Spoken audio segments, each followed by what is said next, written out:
दुनिया से चले जाने के बाद अपनी संपत्ति किसे देना चाहते हैं और संपत्ति का कितना हिस्सा देना चाहते हैं, इसके लिए आपको कानूनन दस्तावेज तैयार करना होता है, जिसे हम वसीयतनामा कहते हैं। वसीयतनामा कितने प्रकार की होती है, वसीयतनामा किसे कहते हैं, वसीयत क्या होती है, बहुत सारी चीज़ों सवालों के जवाब आज हम आपको देने वाले हैं। तो दोस्तों, वीडियो शुरू करने से पहले आपसे एक अपील है कि अगर आप इस चैनल पर नए हैं, अब तक सब्सक्राइब नहीं करिए हैं, तो प्लीज़ सब्सक्राइब वाला बटन प्रेस कीजिए और बेल आइकॉन प्रेस कीजिए, जिससे आने वाले अपडेट्स आपके पास आसानी से पहुंच सकें। तो दोस्तों, आइए आज का टॉपिक स्टार्ट करते हैं।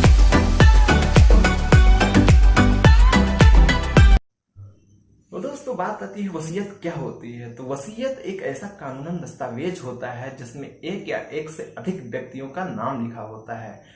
वह वसीयत कराने वाले व्यक्ति की मृत्यु के पश्चात वह व्यक्ति उसका उत्तराधिकारी माना जाता है या फिर उसका व्यवसाय का उत्तराधिकारी माना जाता है।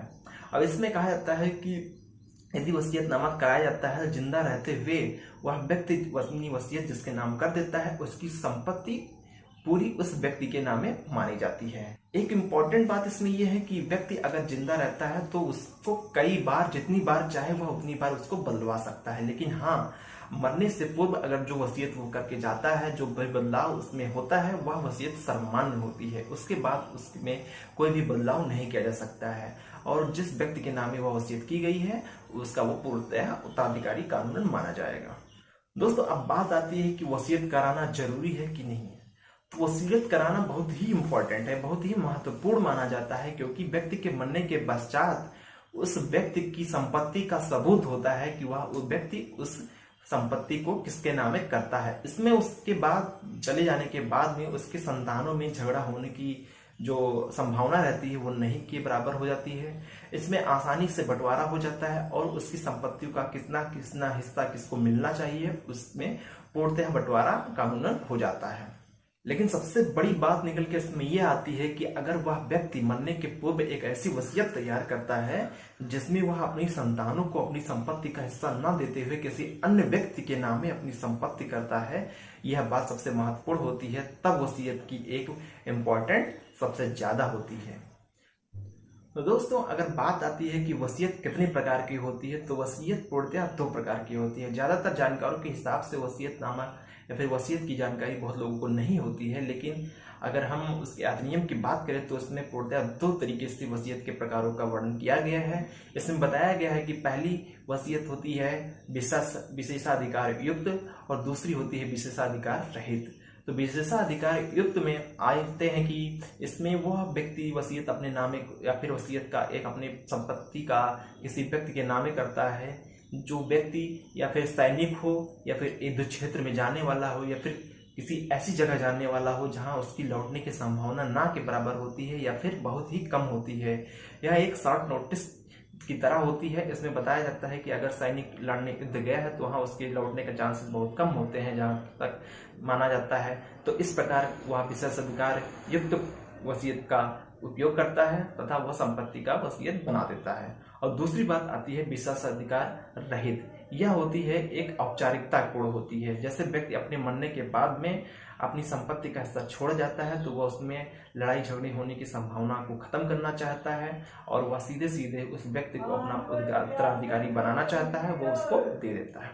दोस्तों, इसके बाद बात निकल के सामने आती है कि वसीयत कौन करा सकता है या फिर कौन कराता है।